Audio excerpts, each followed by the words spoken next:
Olá, que a graça de nosso Senhor Jesus Cristo, o amor do Pai e a comunhão do Espírito Santo esteja sempre convosco. Hoje a nossa convidada é a educadora social e também conselheira tutelar, Lucilene Nunes, blogueira, né? Ou aquela que tem a competência de dirigir espiritualmente aqueles que Deus confia. Bem-vinda, Lucilene. Obrigada, padre. É uma satisfação imensa estar aqui no seu programa. Boa tarde a todos e que a gente possa aí contribuir com o dia de hoje. Lucilene, você tem uma caminhada bonita na igreja, né, à frente da Pastoral da Juventude, nós vamos falar disso. Hoje você está como conselheira tutelar na cidade de Embu das Artes e reúne também outras competências, né? Primeiro, como é que você entrou na Igreja Católica ou como a Igreja Católica entrou aí no teu coração? Na minha vida, não é? Na tua vida. Eu estava participando da Igreja Assembleia de Deus. Eu participava por um bom tempo lá já e, quando criança, fiz catequese, mas demorava muito tempo para que a gente pudesse fazer aí a primeira comunhão e nunca terminei. E aí, então, eu estava lá na igreja evangélica, eu e minha irmã, e a gente falou assim, vamos dar uma oportunidade à Igreja Católica.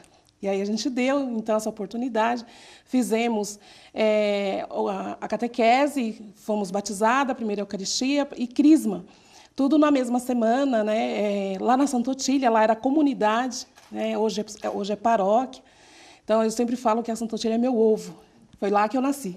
Você foi gerada nessa comunidade, nessa paróquia? Em 1996, padre. Tá. E aí você conseguiu concluir a catequese e o crisma?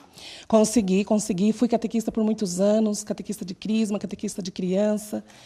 Ou seja, você se apaixonou, né? Me apaixonei pela Igreja Católica e, com a graça de Deus, estou aí. Quanto tempo de caminhada? Desde 1996 eu estou na Igreja Católica. Então já tem uma longa caminhada. Já. Uma das coisas que te destaca, né, na nossa diocese de Campo Limpo, é a tua liderança frente à juventude. Quando foi que você migrou da catequese para a pastoral da juventude? Então, quando eu terminei o crisma na Santa Otília, eu quis ficar lá na Santa Otília. E aí a comunidade lá falou assim, não, você tem que ir para a sua comunidade. E aí eu fui, então, para o Jardim Silva, onde eu moro, e fui para a comunidade lá onde fui ser catequista. E até então não tinha nenhum envolvimento com a pastoral da juventude, com os jovens em si. E fui convidada, então, para participar do TLC. E aí eu falei assim, não quero cursar TLC. O famoso treinamento de liderança cristã. Não quero, né? E então uma pessoa falou para mim assim, olha, quando Jesus for prioridade na sua vida, você vai cursar o TLC. Então aí eu fui, cursei o TLC, e aí a partir daí já tinha grupo de jovens na minha comunidade e a juventude começou a me chamar para estar lá junto com eles, e eu sempre dizendo não vou. E aí, a partir do momento que me conquistaram, conseguiram me levar, e eu fui. E eu sempre fui uma pessoa muito liderança, assim. Eu sempre liderei na minha catequese, lá na Santa Otília. Tinha momentos que a catequista ficava sentada e era eu que escrevia, era eu que fazia outras coisas. Essa percepção, Lucilene, você sempre teve sobre você, né? Sobre essa capacidade de conduzir ou de dirigir, ou a igreja que te revelou para você mesma? Eu sempre tive. Na escola, coordenadora de sala, sempre me destaquei, sempre tive uma seriedade muito naquilo que faço. E prazer, né, em estar conduzindo. Eu sempre tive muito prazer em fazer tudo da melhor forma possível. Né? Quando veio a proposta para você oficialmente estar à frente de um grupo de jovens, Lucilene, você vai ser a coordenadora, e quem foi o sacerdote nesse período? Então, nesse período foi o padre Manuel. E aí, nesse momento, eu tinha alguns problemas em relação à Nossa Senhora, né? Porque vim da igreja evangélica, aprendi algumas coisas lá. E aí, então, o padre Manuel falou assim para mim, então você tem que fazer teologia. Vai lá fazer teologia. Vai aprofundar a fé. Vai aprofundar a fé. Aí, então, eu fiz 4 anos de teologia lá na Editel, na Diocese de Campo Limpo. Comecei em 2001, terminei em 2004. E sendo coordenadora da Pastoral da Juventude. Nesse meio tempo, o padre Manuel saiu da nossa paróquia e o padre Sebastião assumiu. E quando o padre Sebastião assumiu, ele pediu então para que eu assumisse a Pastoral da Juventude na paróquia. Até porque você já estava embasada, né? Até mesmo por causa da teologia, em relação à doutrina da Igreja Católica. Então, você já tinha conteúdo para poder passar. Já. Eu fazia também, eu sempre estudei muito, sempre li muito. Eu cheguei a ler mais de 8 livros por mês, eu sempre gostei muito disso. Então, no mesmo tempo que eu fazia o curso de teologia, eu também fazia o curso de catequista, que também tinha na diocese. Simultâneo. Eu sempre fiz muito, e o Padre Manuel sempre me dava muito livros, né? Eu já cheguei Ele te provocava intelectualmente. Eu cheguei a ir com ele para a livraria, Legal. para ele me dar livros, né? Ele falou assim, vai lá, escolhe, e eu escolhi os livros que eu queria e trouxe, e ele pagou, ele era bem assim, né? Essa intimidade mesmo. Desculpa te interromper, mas eu não tive essa convivência com o padre, né? Só que eu tenho a oportunidade de acolher os testemunhos, como o teu hoje, né? E ele tinha como característica este cuidado, né? Sim, vários são os testemunhos na paróquia. A paróquia. gente lia livros juntos, né? Eu lembro que uma vez eu comprei um livro sobre Mariologia, e aí ele falou assim, não, eu também quero ler, né? Você lê, depois você me empresta. Aí então eu emprestei para ele, e aí a gente dividia mesmo, sabe? Eu ajudava ele a dobrar as toalhas lá do altar, e a gente conversava muito, né? Depois que você fez essa experiência da teologia, mudou alguma coisa em relação a Nossa Senhora? Mudou completamente. Tanto que, a partir daí, então, eu comecei a pregar no TLC sobre Nossa Senhora. Aí eu não tinha mais dúvidas, né? Porque eu estudei, teve dentro das disciplinas do curso da Editel, tem Mariologia, né? E aí eu tirei todas as minhas dúvidas, né? Você sabe que ainda é um tema polêmico, sim, né? Por causa de outras religiões. Sim. E, assim, de maneira resumida, qual é o papel de Maria, qual é o papel de Nossa Senhora na vida dos cristãos? Qual é a importância dela para a nossa Igreja Católica? A Maria é aquilo que eu aprendi com o padre, né? Ele falou assim, lembre sempre de João, né? Lembre sempre do Evangelho de João, no momento em que Jesus está na cruz, e Jesus olha para Maria e diz assim, mãe, eis aí o teu filho, filho, eis aí a tua mãe. Né? É um momento em que Jesus entrega para nós Nossa Senhora como intercessora, como mãe. Como advogada. Né? Como advogada. Então, assim, é isso que é para mim, né? É isso que eu prego. Não é deusa, né? Não cabe a ela a realização do milagre, né? O seu lugar dentro da nossa doutrina e na nossa fé é mediadora. Sim, né? Como a própria palavra, na pessoa de nosso Senhor Jesus Cristo, o Salvador, nos apresenta. Bacana, bonito esse testemunho, né? Não é? E é legal porque a experiência religiosa, né? Muitas vezes ela se dá no coração, mas é importante, isso que a Lucilene coloca, de aprofundarmos a nossa fé. Verdade. E o Papa Bento XVI, ele colocava isso, né? Que uma das vias de experiência de Deus é a intelectualidade, é o estudo. E também nos convoca isso, né? Conhecermos a nossa doutrina. Vários são os caminhos, alguns passaram aqui pelo Passo Cultura e testemunham que foi através da música, que foi através do movimento TLC, né, Treinamento de Liderança Cristã. Você foi provocado através de um sacerdote e da leitura, né, dos Verdade, tive que estudar para me tirar as minhas dúvidas, para que eu pudesse realmente, aquilo que eu estivesse pregando, realmente fosse a verdade da igreja. É algo que eu ensino hoje à juventude. Muitos jovens querem estar lá na frente pregando, não vê a hora de ser chamado para pregar em algum TLC, e eu sempre digo a ele, a responsabilidade de estar lá na frente. Porque você não está lá na frente para falar a sua verdade, você está lá na frente para falar a verdade da igreja.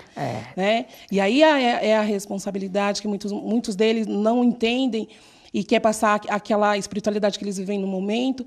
Mas tudo isso é um aprendizado, a gente vai meio que levando em banho-maria essa juventude. Isso que você coloca é bastante sério e acho que é pertinente nós refletirmos, né?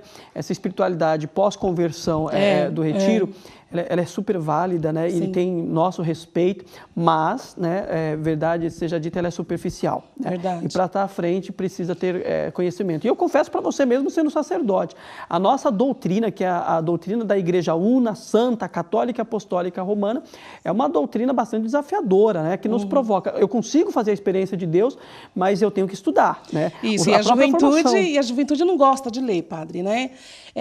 A juventude hoje, quando eu falo com eles, dou livros, né, para a juventude. Aquilo que o Padre Manuel me deixou, eu estou tentando deixar para eles, né?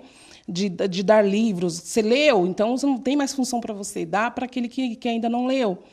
E eu sempre dou o livro a eles e eles falam assim, mas tenho que lê-lo.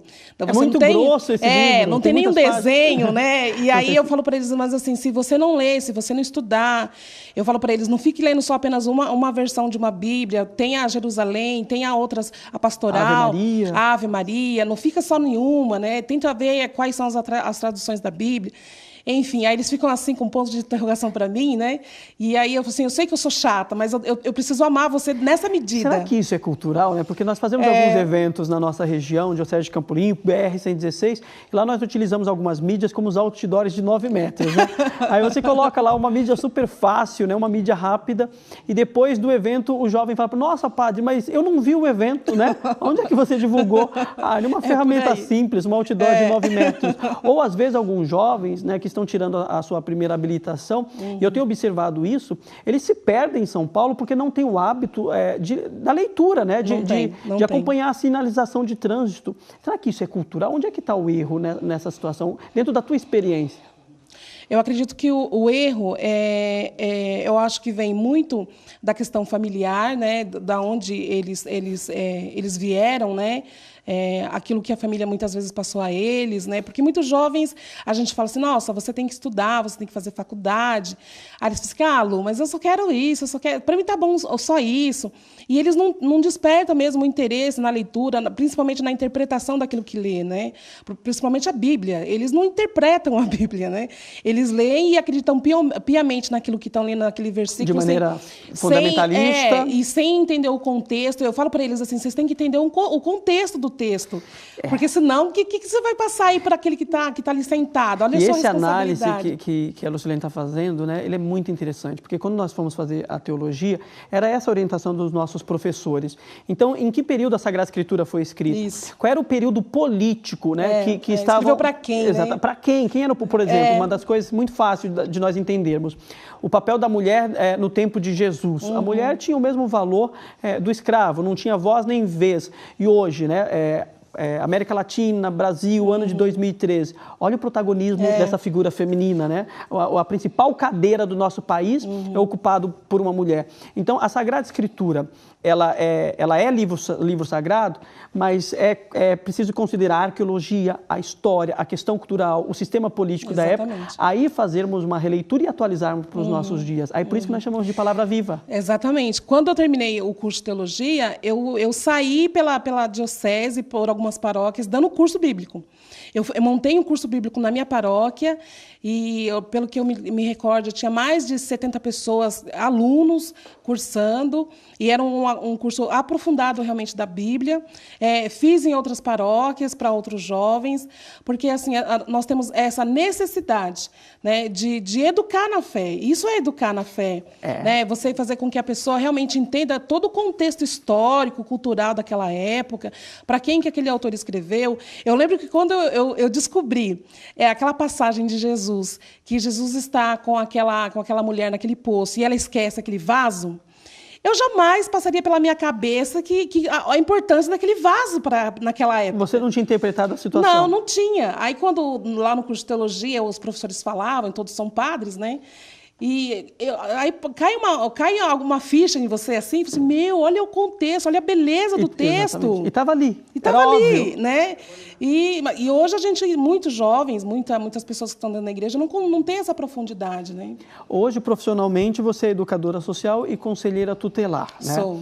Então, de que maneira você utiliza isso na sua vida pessoal ou por que buscar essas profissões?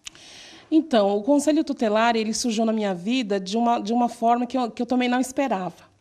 Esses dias eu fui fazer um momento com os jovens da pastoral vocacional e aí eu tive que falar sobre a minha vida. E eu também parei para pensar sobre isso, né? Aí eu acabei percebendo que nada foi assim... eu busquei, claro, mas vieram até mim pela pessoa que sou.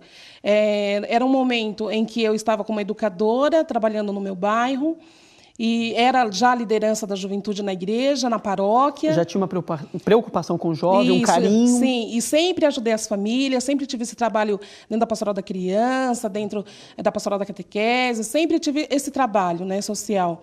E aí eu fui convidada a ser conselheira tutelar por uma pessoa até que já foi vereadora lá no meu bairro. É um processo eletivo. É um processo eletivo. É a comunidade que te escolhe para que você seja conselheiro tutelar na cidade, né?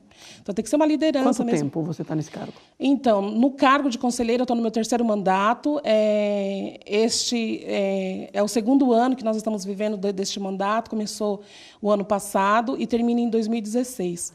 Quais são os desafios dessa área? Desafios, muitos desafios. Mas acho que um dos maiores desafios para nós hoje em relação ao Conselho Tutelar é o tráfico de drogas. Semana passada estive eu e um outro conselheiro tutelar em uma visita a uma família e quando nós estávamos dentro da casa, um barraquinho simples, 2 jovens, né, que a gente tinha certeza de onde eles eram, né, cruzaram os braços e aí a gente percebeu que meio que amedrontando o nosso trabalho. Qual a faixa etária mais atingida pelas drogas? Pelas drogas, os adolescentes e as meninas. Eu tenho um atendimento lá de uma menina de 13 anos de idade que ela está no crack. E a gente tem uma conclusão, uma definição ou até mesmo uma reflexão. O que ainda hoje leva o jovem ao uso de substâncias ilícitas? Eu te pergunto porque hoje nós temos a TV, temos o rádio, nós temos as escolas, temos a internet, a rede social, né? É fundamentado os malefícios que causa para a figura humana e a juventude ainda não despertou? Não, porque as drogas, ela vem na curtição, né? Ela vem no momento em que o jovem está na balada, que ele está ali curtindo, que ele está ali bebendo uma bebida alcoólica, e ali é oferecido a ele algo, sei lá, uma maconha, uma cocaína. E aí, o jovem tudo é festa? É tudo festa, vive o momento, não sonha. A juventude não mede consequência? Não mede consequência. A juventude hoje não sonha, os adolescentes não sonham. Quem eu vou ser quando crescer? Hoje não dá tempo de... Não vou ser nada porque eu não vou crescer. Não tem. Essa semana eu conversei com um adolescente de 17 anos de idade, conversei com ele bem na gíria dele mesmo, sabe? Tá ligado? Bem assim, para que ele pudesse compreender maluco. Aí.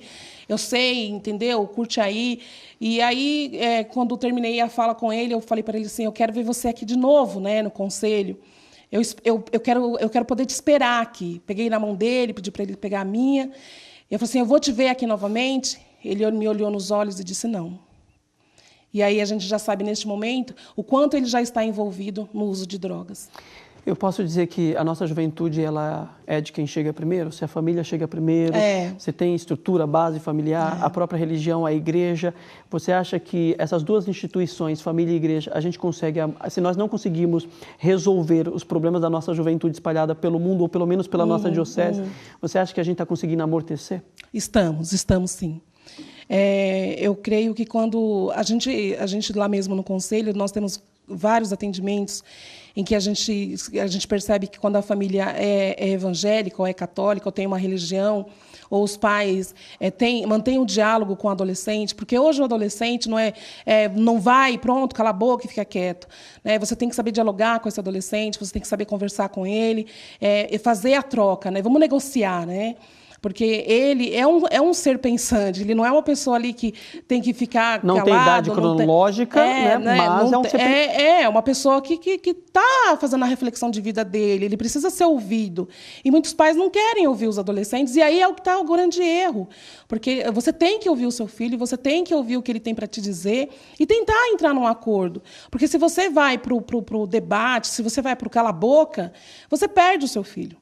Porque o mundo de fora, o que está lá fora, está oferecendo a ele coisas assim que a cada dia eu fico abismada. A cada dia que eu vou para o conselho, hoje eu estava dizendo, essa semana na faculdade, nós tivemos a Semana da Psicologia lá, e palestrando eu falei para as pessoas, eu vou para o conselho, mas eu não sei que hora que eu volto, e eu não sei o que eu vou encontrar lá. E a cada dia é uma nova história que eu jamais penso que eu viveria ou que eu veria tal situação. Então, eu posso... Né, é muito bacana essa sua reflexão, né, e me provoca. Então, é uma área profissional, né, é uma área social, né, que desafia. É terra de missão, Conselho Tutelar? É uma missão? É uma missão. Eu entendo como missão. Eu lembro que em 2005, quando eu estava no Conselho Tutelar, o menino, ele tinha, se não me engano, 14 anos de idade. Ele roubou todas as pedras do tráfico de crack. A mãe dele, grávida de 8 meses, 8 filhos.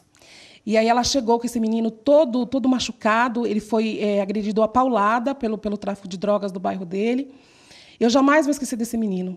E aí ela chegou, ela falou assim, eu lembro que a gente estava quase fechando, já era 5 horas da tarde, a gente estava fechando o conselho, e ela falou assim, pelo amor de Deus, vocês precisam acolher meu filho, vocês precisam me ajudar, Porque aquela barriga imensa, né? Eu estou grávida de 8 meses e o tráfico pediu para me sumir com ele. Ou eu sumo com ele, ou eles vão matar o meu filho. E só não mataram ele porque eu fui até onde eles estavam batendo nele, eu entrei na roda e abracei o meu filho. A mãe dizendo isso? A mãe dizendo isso. Como é triste, né? Aí eu peguei e falei assim, o próprio Jesus vindo nos visitar, né? E aí eu entendi a minha missão no conselho, né? E aí eu lembro que aquele dia eu passei a noite com ele, e aí eu consegui levar ele para uma outra cidade, ele foi para uma clínica de recuperação. E é isso, o conselho tutelar a cada dia uma história, histórias muito, muito tristes. Nesse tempo que eu estou, já fui em mais de 7 velórios de crianças vítimas de violência. Ontem nós atendemos 2 crianças bebês vítimas de violência sexual. Dentro de casa? Dentro de casa. É sempre dentro de casa, é sempre alguém muito próximo. É sempre alguém de confiança da família, é sempre alguém que está muito ali próximo daquela criança, que a criança confia, que a criança abraça.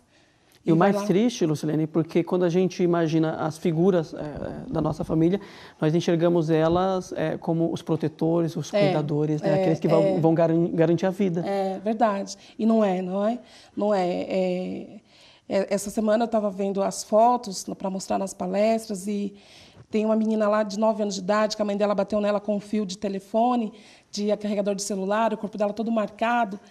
E você vai perguntar o motivo, a criança não sabe nem explicar o motivo da agressão, da violência, né? Qual a idade da criança? 9 anos de idade. E assim, o corpo todo marcado.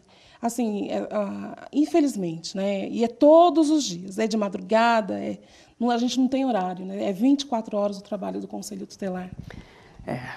Um outro desafio que é enfrentado pela nossa juventude, né, além da violência doméstica, a violência dentro de casa, as drogas, a sexualidade, né? A sexualidade está aí, o jovem extremamente curioso, ele tem a sua fisiologia, ele tem os seus hormônios e ele precisa de direção. E Verdade. Você tem se destacado na nossa diocese, né, até por causa da tua formação, hoje aluna de psicologia, você tem dado a colaboração.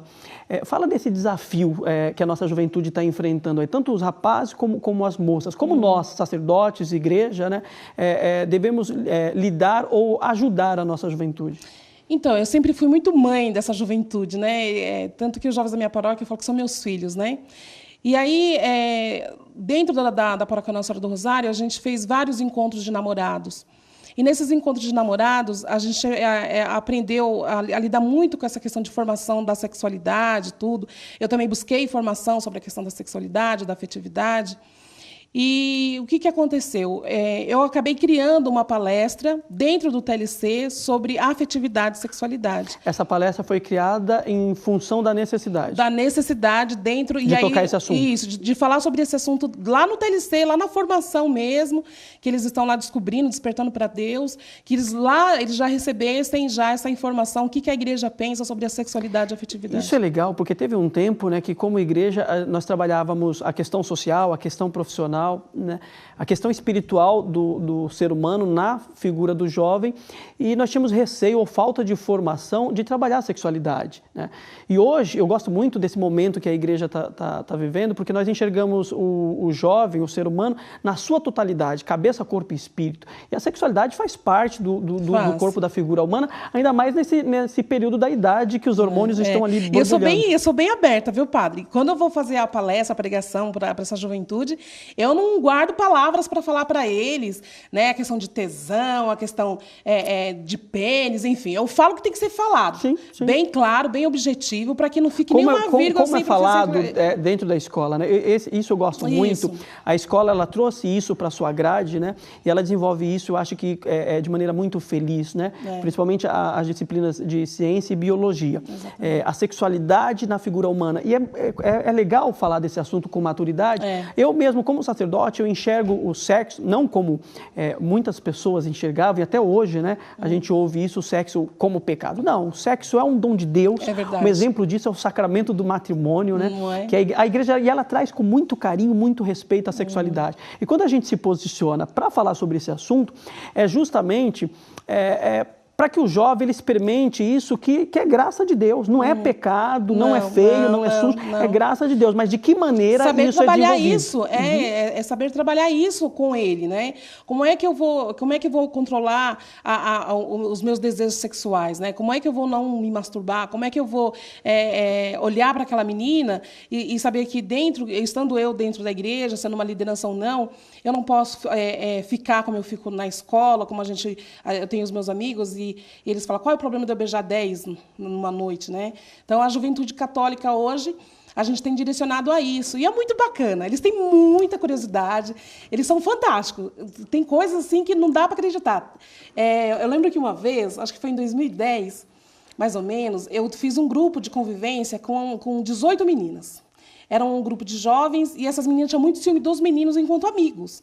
E aí eu percebi que nasceu ali uma necessidade de fazer com que elas se inteirassem mais uma com a outra, para que elas não tivessem tantos ciúmes assim.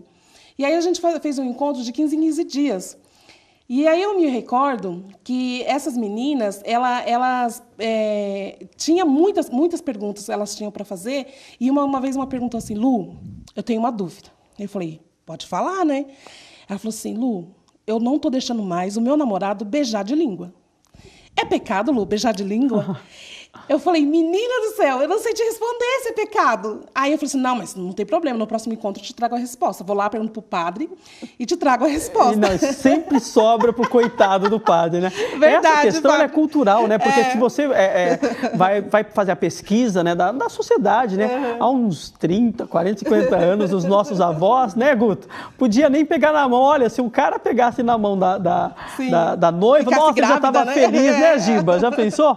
Um tempo que namorava só pegando na mão. Então é cultural, né? Não é que seja, te respondendo, não sei o que foi a resposta que o teu sacerdote te deu, né? Mas não é pecado. Mas imagina, 50 anos atrás era um escândalo, né? Com certeza. E aí, então, foi super bacana. E, assim, a todo dia, a todo momento, eu atendo. Os jovens me procuram lá no Conselho Tutelar, eles me procuram na internet, eles me ligam, eles vão até a minha casa. Eu ia te perguntar isso, né? Uma das maneiras de você ter contato com os jovens é na reunião dos jovens, que acontece na paróquia, na comunidade, ou nos retiros que são promovidos. Mas, a exemplo do Passo Cultura, né? O nosso veículo de comunicação, a nossa maneira de fazer com que a igreja, né, ou os nossos valores cheguem à nossa juventude ou ao nosso público, é a internet, né? Então nós estamos marcando presença aí e temos colhido os frutos. Verdade. Você enxergou também a internet como ferramenta de evangelização? Com certeza. Eu já ouvi vários comentários, né, sobre a questão, Lu, mas você fica usando a internet, assim, você não sabe o dom que é, assim, você saber usar a internet adequadamente, né? E então, o que aconteceu? Eu tinha um blog, né, chamado Passou por Mim, e sempre escrevi poesia, escrevo há muitos anos já. E aí, quando foi em 2010, eu comecei a escrever sobre relacionamento. E de repente, me surgiu, assim, já que todo mundo gosta de conversar com a Lu, então eu vou fazer bate-papo com a Lu. Isso em qual... No Facebook. Tá. E aí, toda semana eu escrevia um texto, escrevo um texto, toda semana eu escrevo um texto. É semanal, então? Semanal. Você é fiel? Sou fiel. Toda semana eu escrevo, termino às vezes 2 horas da manhã, 3 horas, mas estou lá, sou fiel. E eu sempre escrevo sobre relacionamento, né? É o bate-papo com a Lu. E então um amigo meu falou assim, ô Lu, mas por que você não faz uma página dentro do Facebook, o bate-papo com a Lu? Eu falei assim, puxa, é mesmo, né? Porque aí as pessoas já entram, já procuram, tudo. Então, faz aí. Aí eu fiz e está sendo um sucesso. Né? Hoje mesmo, eu escrevi essa madrugada, a última vez que eu fui ver, as visualizações já estavam mais de 700, e em cada um tem mais de 1000 visualizações, muitos comentários, muitas pessoas me chamando no inbox para conversar, para falar sobre a vida delas. Para falar sobre a vida delas. Vida de sofrimento no relacionamento, muito sofrimento. Isso é legal, né? Você acaba fazendo um pouco aquilo que o sacerdote faz, que é a direção espiritual. Verdade. Né? Ou o sacramento da confissão. Às vezes, de maneira muito ingênua, nós sacerdotes achamos que a eficácia de Deus no sacramento da reconciliação, da direção espiritual, está justamente nas palavras que são desenvolvidas pelo sacerdote. E várias foram as oportunidades, né? Que à frente dessas duas experiências, direção espiritual ou sacramento da confissão, eu não abri a boca.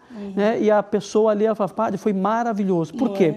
Eu não emprestei o meu entendimento, nem a minha fala, a minha comunicação, mas emprestei os meus ouvidos. Isso. E hoje as pessoas, dá a impressão que elas não têm tempo para ouvir o outro, para compreender o outro. Tem pessoas, padre, que escrevem lá no inbox e coloca-se no final: Lu, na hora que você puder me responder, por favor, me responde. E aí, às vezes, eu falo assim, olha, eu vou poder te atender aqui depois das 11, que eu chego, o horário que eu chego da faculdade. E aí, às vezes, eu fico conversando até 2 horas da manhã com essa pessoa, pessoas que têm, infelizmente, estão em depressão, pessoas que já tentou suicídio. A internet já me deu a graça de tirar pessoas do suicídio, né? Pessoas que falam assim: Lu, se você não me dizer uma palavra agora, se você não puder me ouvir agora, a minha vontade é acabar com a minha própria vida, né? E aí não faz isso não, vem cá, vamos conversar, não é? E aí, a partir deste momento, a gente vai conversando, a gente vai partilhando. Dá uma direção para a pessoa. Vou dando uma direção e também encaminho, né? Eu sempre falo assim, eu te dou 15 dias, mais ou menos, aí para você me dar uma resposta daquilo que a gente conversou. Porque eu não sou psicóloga, tem pessoas que precisam de psicólogo, tem pessoas que precisam, sim, de um diretor espiritual, precisam se confessar. De uma medicação, de um psiquiatra. Exatamente. E aí eu vou encaminhando, eu vou falando dessa importância. Esse discernimento é super bacana, né? Algumas demandas chegam para nós e são espirituais, e aí cabe ao sacerdote, e o sacerdote é o suficiente. Como, por exemplo, o sacramento da confissão, o sacramento da reconciliação, que é um sacramento da área da saúde, né? Tem um poder de cura, o sacramento da reconciliação. A direção espiritual tem o seu papel, né? E assim como a ciência eu enxergo como um dom de Deus, a psiquiatria, a psicologia, e por que também não lançar mão daquilo que Deus disponibiliza para nós através da medicina, que são as medicações. O grande problema é quando aquilo que é competência de Deus a gente quer colocar sobre a medicina, ou aquilo que compete à medicina a gente quer colocar para Deus, ou até mesmo jogar a competência sobre o demônio. Aí vira uma confusão, né? Isso. Cada coisa no seu lugar. É verdade. Lu, uma história bastante bonita, a tua caminhada de serviço, de doação, de entrega, né? Em nome da Igreja Católica, Diocese de Campo Limpo, né, eu gostaria de agradecer a tua vocação, o teu ministério. Fica aqui o convite para que volte em um outro momento para falar do livro que, se Deus quiser, você vai lançar, né, vamos lá. Sobre essa maneira gostosa, né, de cuidar da nossa juventude e daqueles que Deus te confia. Deus abençoe ainda mais o seu ministério. Deixa um recado para a molecada que te acompanha. Então, acho que mais do que um recado, eu quero agradecer a eles, né, por tanta confiança, padre. Como eles confiam na Lu. Essa semana eu coloquei uma mensagem lá e falando, agradecendo a Deus mesmo, sabe? Por tanta confiança. Quanta confiança eles têm em mim. Pessoas que não me conhecem, pessoas que nunca viram numa pregação só, numa palestra, e vão lá e abrem a sua vida para mim, falam de coisas assim que jamais falaram para ninguém, estão falando para mim, não falam nem às vezes para o seu esposo, para sua esposa, para o seu namorado, para a sua namorada, estão contando para mim. Então, assim, é uma confiança assim, que só agradeço a Deus pela confiança, por tudo que eles fazem por mim. E continuem na caminhada, não desistam de Deus, porque Deus jamais desistirá de você. E conte comigo sempre. Lá no Facebook, como é que eles te acham? Eles me acham na página mesmo do Facebook, lá está meu nome completo, Lucilene Nunes da Silva. E tem o Bate-Papo com a Lu, que é uma página dentro do Facebook, onde eles acessam, e aí, quando eles quiserem conversar, é só me chamar, é só deixar uma mensagem lá, e a gente vai partilhando, conversando, e naquilo que eu puder ajudar, estou sempre às ordens. E este Bate-Papo com a Lu também pode ser estendido para os retiros, para os aprofundamentos, para as comunidades e paróquias da nossa diocese. Tem muitas dúvidas, é verdade. Mais uma vez, obrigado pela presença. Né? Foi muito bom este bate-papo. Me sinto honrada estar aqui. Construímos mais um Passo Cultura. É isso aí. Deus abençoe.